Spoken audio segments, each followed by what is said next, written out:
শিক্ষাই জাতির মেরুদণ্ড, তবে সেই মেরুদণ্ড আজ কতটা শক্তিশালী চলো জেনে নেওয়া যাক।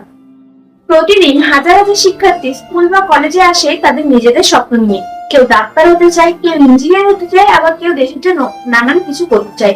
তবে তাদের সেই স্বপ্নের পথে বাধা হয়ে দাঁড়ায় নানান সমস্যা। শিক্ষা শুধু বই পড়ার নাম নয়, শিক্ষা হলো একটি সুন্দর নিরাপদ পরিবেশে বেড়ে ওঠার সুযোগ।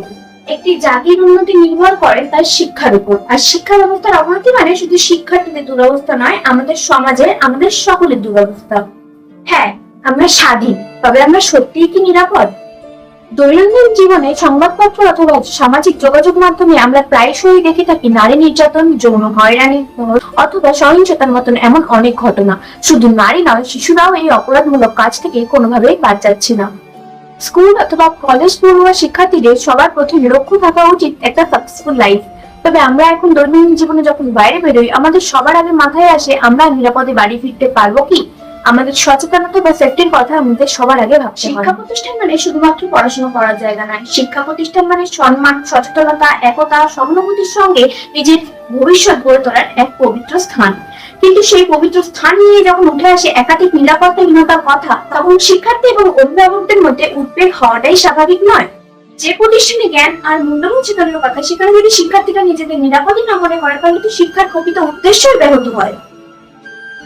শিক্ষার্থীরা নিজেদের রক্ষা করার মতন অবস্থানে সেই সময় থাকে না, তাই সেই নিরাপত্তা প্রদান করার দায়িত্ব পরিবার, শিক্ষা প্রতিষ্ঠান, রাষ্ট্র এবং সমাজ সবারই।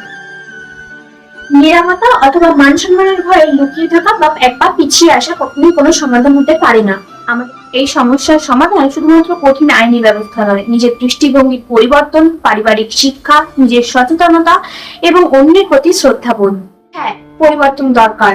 পরিবর্তন হলে গোটা দেশের উন্নতি হবে, গোটা জাতির উন্নতি হবে, গোটা সমাজের উন্নতি হবে।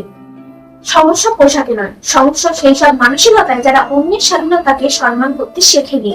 কেউ শাড়ি পরুক, জিন্স পরুক, শর্টস পরুক, কুর্তি পরুক, প্রত্যেক মানুষেরই সম্মান ও নিরাপত্তার অধিকার সমান। পোশাক আমাদের ব্যক্তিগত পছন্দ, কিন্তু সম্মান আমাদের মৌলিক অধিকার। তাই কাউকে বিচার না করে সম্মান করতে শিখুন।